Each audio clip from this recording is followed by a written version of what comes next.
Hello and welcome to another live edition of the Nittany Dispatch. I'm John Sauber, Penn State beat writer at the Center Daily Times. She is Audrey Snyder, doing the same at InsideTheLions.substack.com, where you can go and subscribe to read all of her work. We appreciate everyone who's joining us here live. I see the anticipation building in the live chat for the fact that I may have created this link probably 7 minutes too early, but we're glad to see everybody's involved in everything tonight. Mix it up in the comments. Today's the day. Yeah, Penn State drops just an unbelievable heartbreaker. 27-24 to Indiana in a game that Penn State took the lead late and then gave it up with very little time on the clock. Audrey, I'll let you pick where to start. This, to me, is just like how many times can you take that punch to the gut in a season like this? Well, you said, John, it was an unbelievable loss, and I just finished writing that it was an unbelievable yet very believable loss because it's Right. so fitting for how this season has gone. And my story up over my Substack is, about how much more can this team and how much more can this fan base take? I mean, truly, I think we have to start at the end. You look at Fernando Mendoza and the fact that he gets his Heisman moment. People are saying maybe it's the throw of the year and the catch of the year, which Penn State fans also that doubly sucks because you're going to see this replay a lot and you're not going to want to see it, but you're just going to keep seeing it. And it was so good. Yeah, I mean, I'm standing down there on the sideline watching it, and right away I'm like, okay, this is a bang bang play, and I'm taking video of it. I have because I always like sharing our angle of these plays because, even in the stadium, the video boards, it's tough to see. You do have a better view at home, but you don't get the energy, the excitement, or in this case, the agony and the ecstasy all in the same clip. I mean, it was I was watching Dennis Sutton watch that happen, and they go from signaling touchdown, and he's just, hands on his knees, just devastated. And I think, John, too, losing has not gotten easier for this team, despite being sixth straight. And that's a credit to Terry Smith. That's a credit to the culture that they have here. These guys are still playing, and they're playing hard, and you could just tell how absolutely gutting this loss was. John, this team is 3-6. 0-6 in Big Ten play, hasn't won a game since September 13th against Villanova. And, I said it, I think I either said it to you or Johnny McGonigal at Penn Live. I said, you know what? They keep playing like this, they're going to play themselves into the Pinstripe Bowl in 6 wins. Don't do that. Don't do that to me specifically. So many people mentioned the Pinstripe Bowl to me post-game. I just begged them to stop. And they can't turn the Pinstripe Bowl down either if they go 6-6, which is a whole other issue. Issue depending on your perspective. For me specifically, it's an issue. But no, I thought this was the best game they'd played all year. I thought, I'm gonna catch it for this. I thought this was Jim Knowles' best called game of the year, and even that last drive, they got pressure. They were right there over and over and over again. Indiana just made plays. Fernando Mendoza. So I was actually talking to a couple of people about this post game.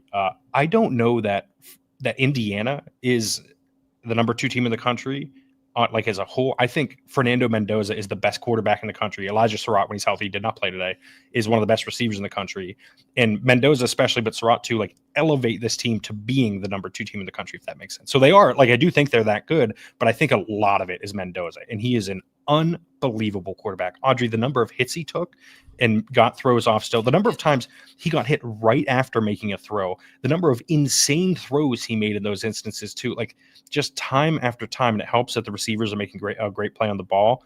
But he was watching him. I said this about Dante Moore too. Watching Mendoza today, I think he's the best quarterback in the country, point blank, period. We've gotten to watch some really good quarterbacks this year, Well, it's usually not in blue and white. Well, no, yeah, clearly, for the opposing teams that we've watched this year.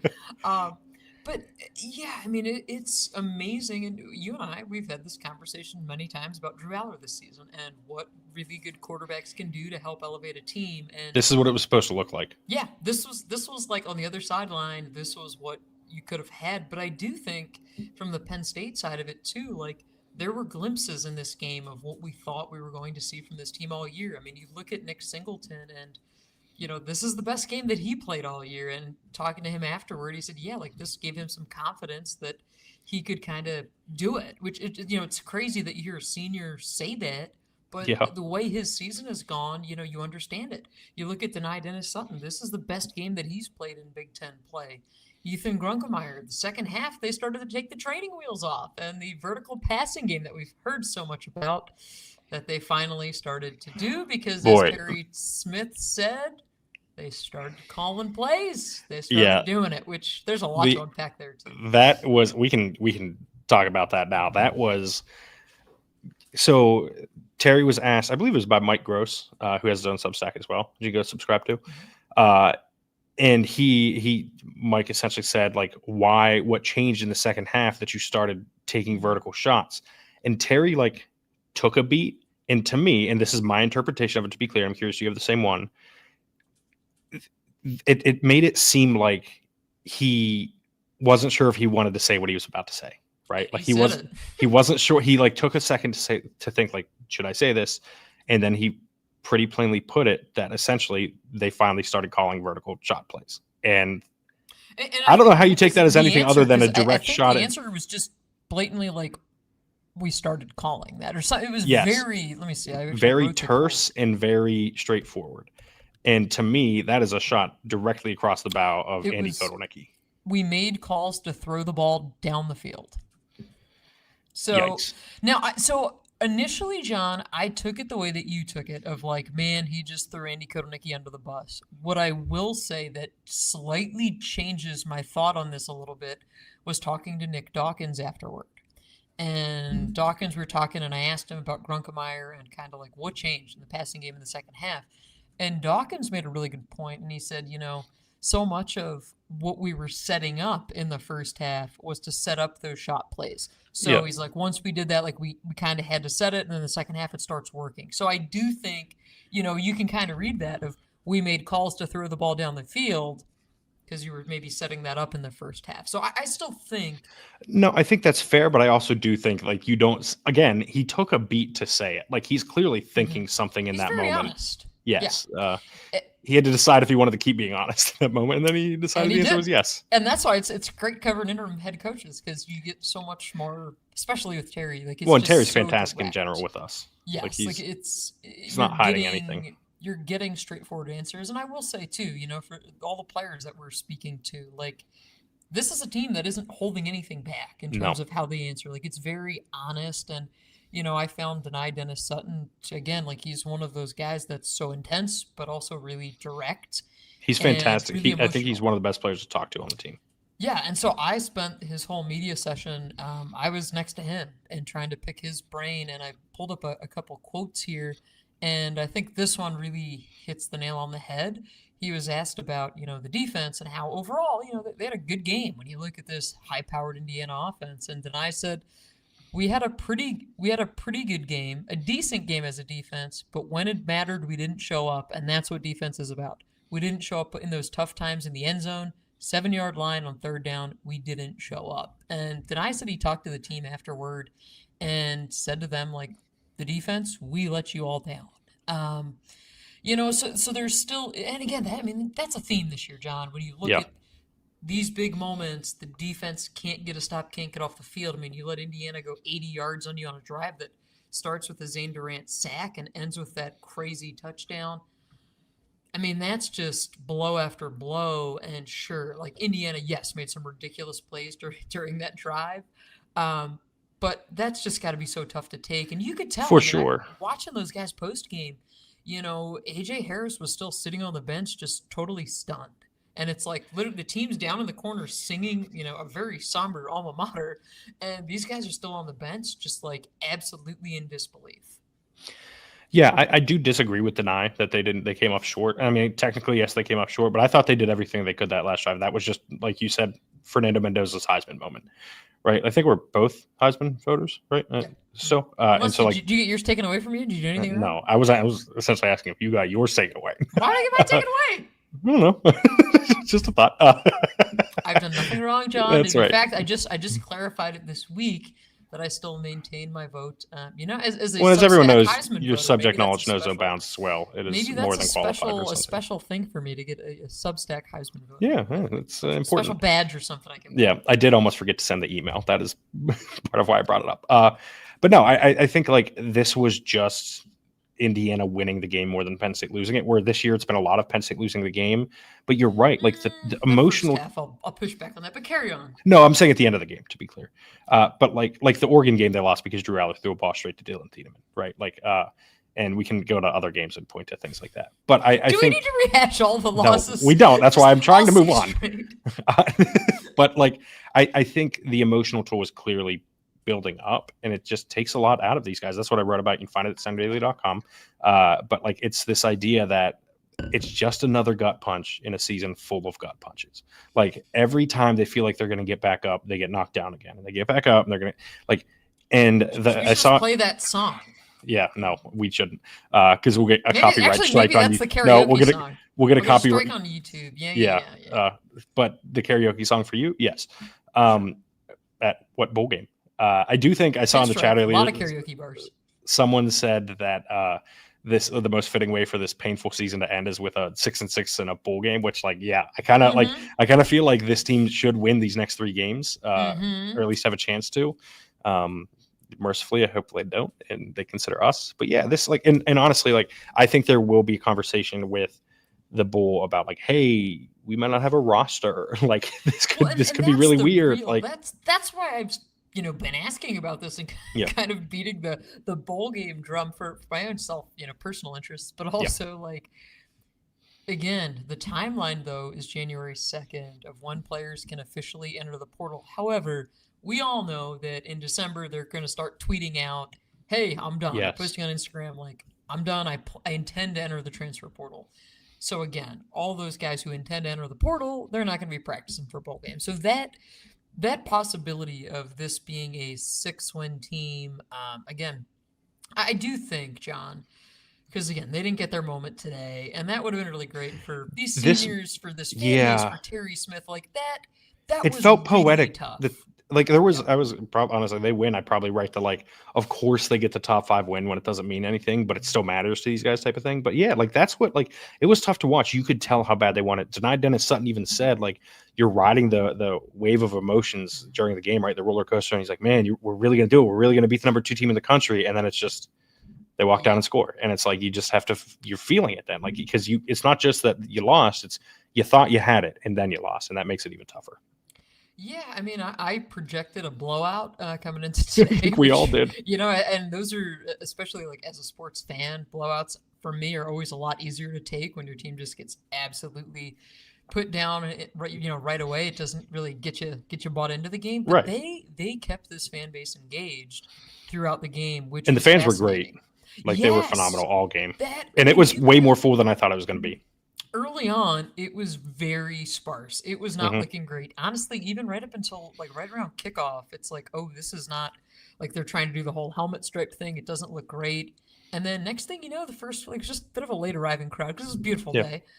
Noon game. You look up and you're like, oh, like this pulled together. They pulled the helmet stripe off. It was a really good crowd. And I will say too, Jakari Nelson, it was Military Appreciation Day. He comes out of the tunnel holding the flag, runs down to the end zone to hand the flag off, and right away these guys started going to the, right down there to the end zone, trying to pump this crowd up. Like, they played into this crowd all day, and the crowd bought in, and they gave them stuff to cheer about. And I mean, you go back to the Nick Singleton touchdown, the 19-yarder in the fourth quarter that gives Penn State this 4-point lead with like 6.5 minutes left.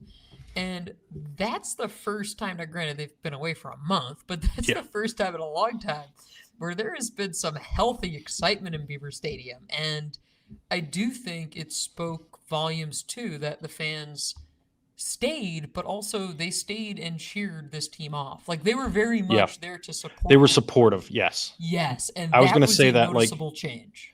Even after they lost, like, the fans were supportive. Like, the students in the student section, like, that were crowded around the south end zone tunnel were supportive. Like, it was a drastic difference, and I thought it was telling that this is like that. I mean, but that's kind of like where this season has taken a turn, right? Like, it was so bad that now, I don't want to call it pity, but on some level it is, right? It's like you're trying, you know what I mean? Like, you're clearly doing your best, and it's just not good enough. And there is a level, like, of man, this just needs to come to an end. Like they just got to get through this. Like they've got to find a way to get through these last 3 games because, or maybe 4 games.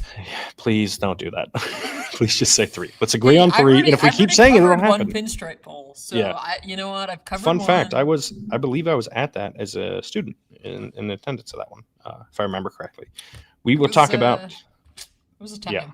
Yeah, it was. We'll talk about that and much more after we hear a word from our sponsors. The rivalries, the marching bands, the upsets. Saturdays just got way more fun. College football is back. Think you know the game? Put your knowledge to the test with DraftKings Sportsbook and turn your picks into big payouts. With live betting, rivalry week odds boosts, and more, DraftKings Sportsbook has everything you need to own every Saturday. And here's something special for first-timers. New DraftKings customers bet $5 and get $300 in bonus bets instantly. Download the DraftKings Sportsbook app and use code DISPATCH. That's code DISPATCH for new customers to get $300 in bonus bets instantly when you bet just $5.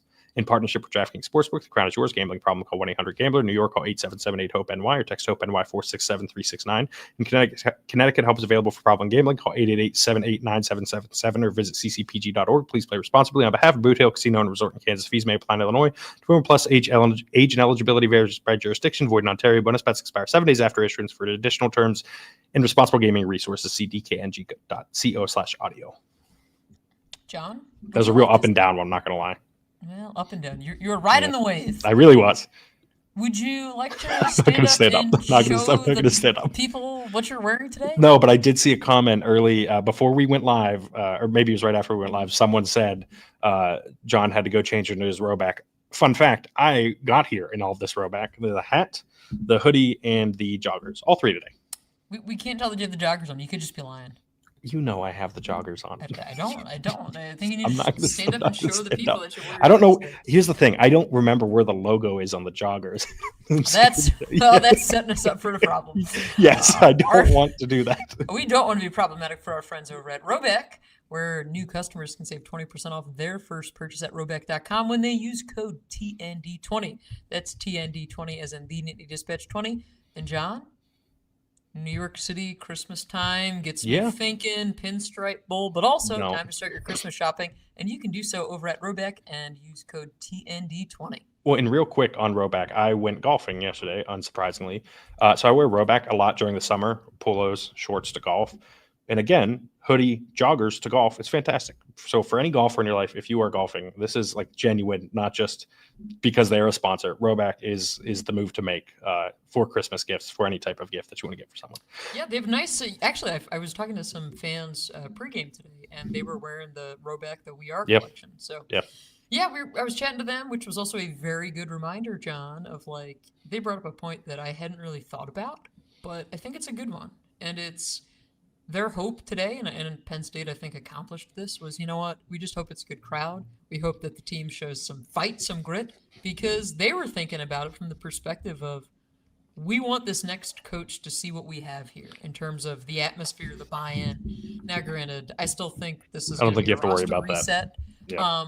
But yeah, again, I mean, this also too the fact that this touchdown comes at the same portion of the field where Drew Aller throws the pick in the second overtime against Oregon. It's like, man, this is just maybe they just need to get rid of that whole like that side of the field. Like, can you resod it in the offseason? Is there just like some bad juju down there? It's not the worst idea in the world, but yeah, I did have the thought like as we were down there, I was like, man, fitting if it ends down here. But yeah, this like. I don't know. This, I mean, it's such a tough team to talk about right now because of it's a bummer, right? Like they're all pretty sad. The direction, I don't want to say it doesn't matter, but like to what you were saying about like they want, fans to, or the next coach to see what they're about or whatever. I just don't think it matters. I think the next head coach is going to do their thing and they'll develop their culture and they'll look how they want it to look. And I just think that's where it's at. Right. And it's such a weird place to be, just a little inside baseball, like to cover this team right now. Like, so many people care so much more about the search than the games, and like, I think, and I've said this time and time again on this podcast, like, and I'll say it again, the search is going to take a few weeks still. And it creates some impatience, right? Like you're watching this team, but you want to know who the next head coach is. The swings remain the same. I say them all the time that the coaches are going to target, although Texas A&M beating Missouri today, probably not a good outcome for Penn State. I have not checked the score of, the Alabama LSU game, which just started. But that is one worth watching the rest of the night for those of you watching live. But even like, and you want to pull for LSU. Yeah. But like, even like the second group of coaches that this team could theoretically target, like Clark Lee is currently in overtime with Auburn. Like, that's not what and they had a chance to kick what could have been a game-winning field goal with about a minute left, and instead went for it on 4th and 1 on like the 23 or something like that, and didn't get it. And Auburn got the ball back and almost won it in regulation. But yeah, like that is like, it's almost, we're talking about this game on Saturday. I keep making the joke that I'm going to write a story that's like the Penn State fans' guide to every football Saturday, and it's going to rank the games that they should watch, and Penn State is going to be like 7th. You know what I mean? Like it's like behind Bama, it's behind A&M, it's behind Notre Dame. Like it's tough because like people care about that more than anything. Yes, it has nothing to do with the postseason and everything to do about your next head coach and those possibilities. And that's, yes, I mean, it is. It's just a weird season to cover because, although I will say, for as dramatic as this game was, it was really nice to be like, oh, we covered a football game today. Yeah, I was going to say that too. That was one of the points I was going to make to it. But like, despite all that, despite the games not really meaning a ton, this felt like it did. And I thought a lot of that is the fans did a good job of making it feel like that. You know what I mean? Like the way they showed out and everything. Obviously, the players did, the coaches did. Like, it felt like, for all that's gone wrong this year, this felt like what Penn State, Indiana was supposed to look like on November 8th.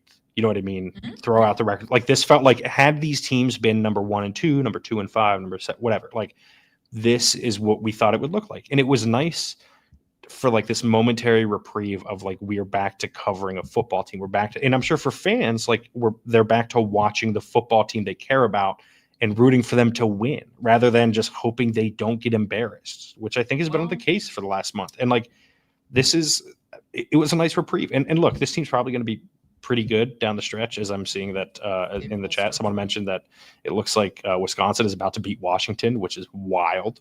Okay. Yeah. But like, that's how crazy this sport is sometimes. But too, like, it just like, it felt like we all got a break from the coaching search to just watch some football, talk about some football, cover a football game that meant a lot to a lot of people. And it sucks for Penn State fans and for the players and the coaching staff that it ends with the like, here we go again, right? Like, for all of the, like, everyone is saying, like, you know, everyone likes to do the big game James thing and his failures in big games. They lost this game exactly how James lost all those games before, and he wasn't there for it. You know what I mean? Like, and it clearly wasn't him. Like, they did so much their best here, James. This one's for you. Honestly, yes. Like, would you have been surprised if James was the head coach if they lost this game this specific way? I don't think so. No, I mean, and the first half was bad. I mean, I think you go back to the turnovers, and that was. It looked like the Oregon game. Yes, and it's like you look at that and you say, okay, well, the Katron Allen fumbles is a really big moment, and it felt it at the time. But then you fall behind by 13, and it's like, okay, that's when I thought, like, okay, here comes the route. This is going to be a little bit like Ohio State last week, where you know they kind of play with their food for a half, and then it just gets absolutely wrecked. And that didn't happen, and that's where we saw Grunkemeyer start to make these strides, and they take the training wheels off, and the vertical passing game starts coming to life, and we see Trevor Pena make some plays, and we see this, like, receiving core start to show some flashes, and Nick Singleton looks like the guy that we all thought he was going to look like at the start of this season. And so I think all of those moments, you say, okay, well, this is a little bit of what we thought we were going to get in that second half. Why you didn't see it in the first half, I think, is certainly something that this team will keep thinking about and harping on, because if they play better in that first half, John, if you take away, say the Allen fumble, you might very well, we could have been covering, the biggest upset of the year tonight. Instead, it's just, well, okay, Penn State's 3-6, 0-6 in Big Ten play.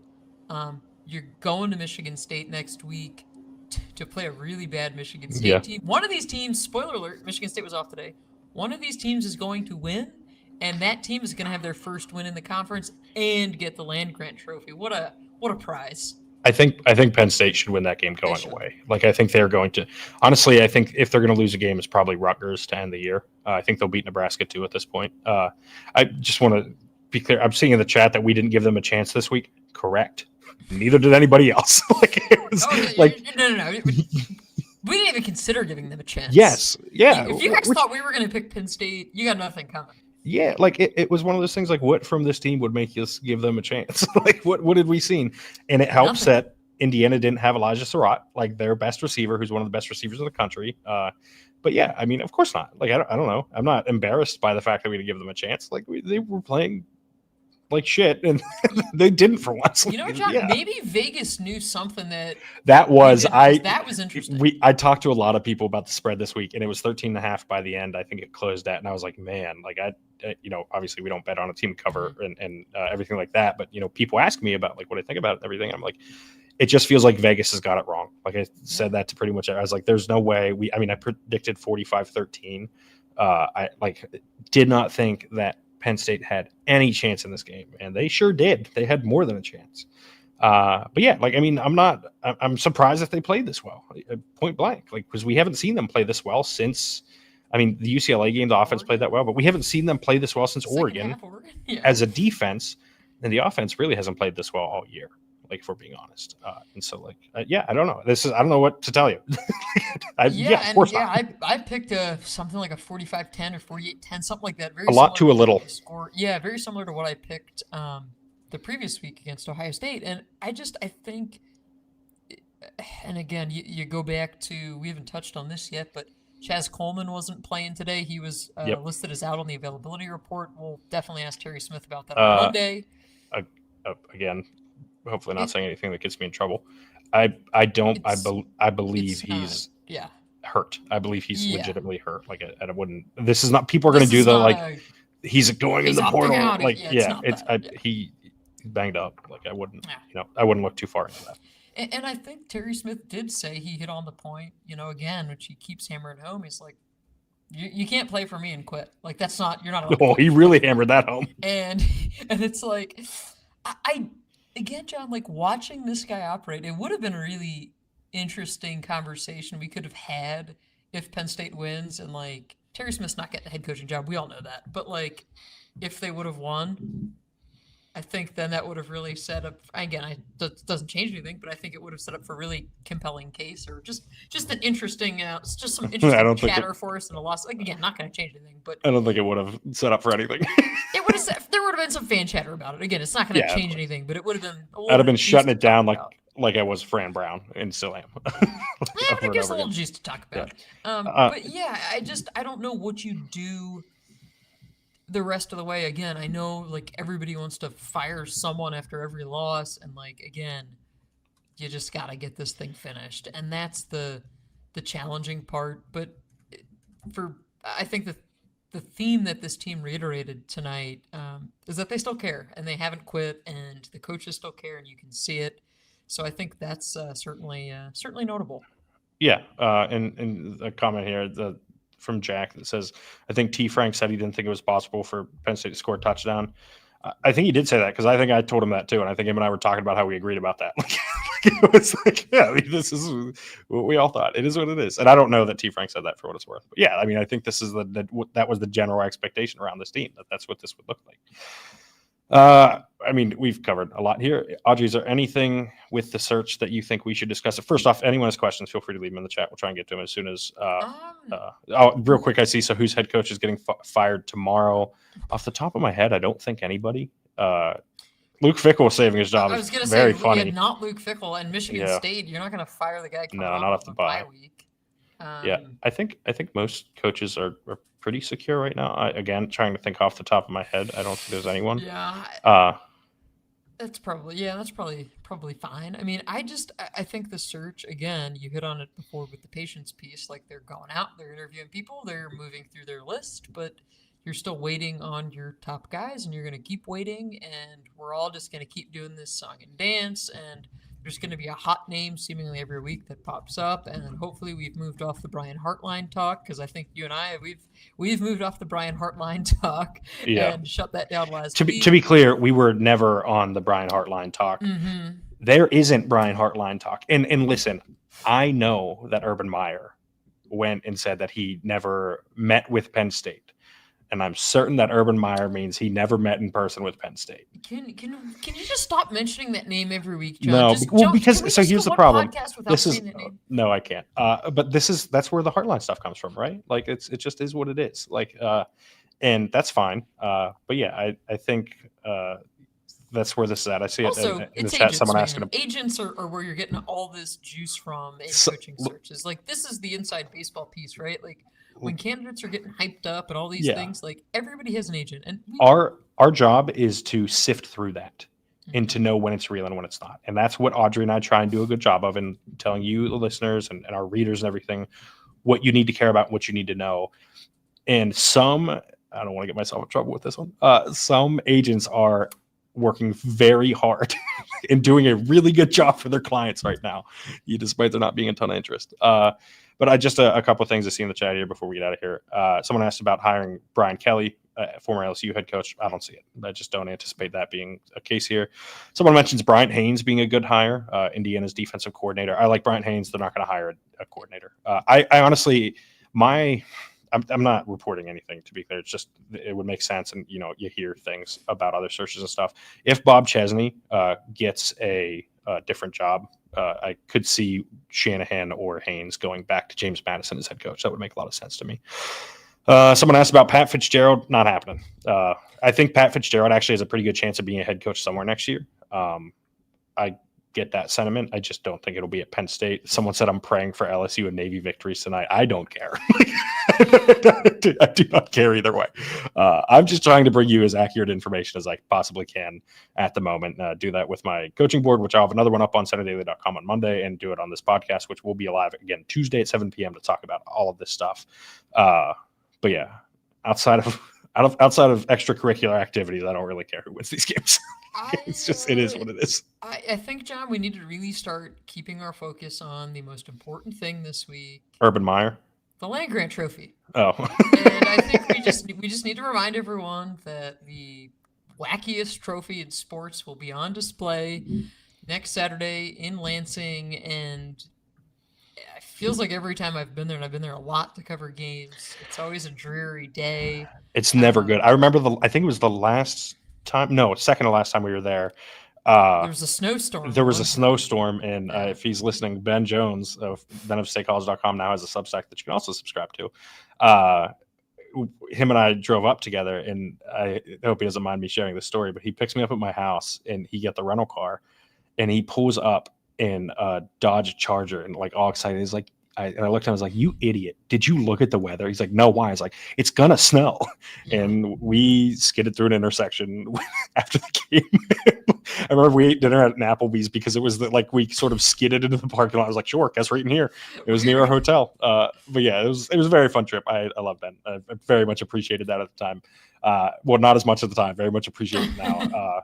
I can assure you I will not be getting a Dodge Charger to drive to East Lansing this week, which is an annoying trip from a logistical standpoint. By the way, any Penn State fans who are going to be like just if they want to meet us, we'll be at the Sixers Pistons game the night before. So drop in the chat if you would like to meet us. Time. You can meet us on listen, no, if someone wants to meet us, I want to give them the opportunity. Well, John, they don't want to meet you. They probably just want to meet me.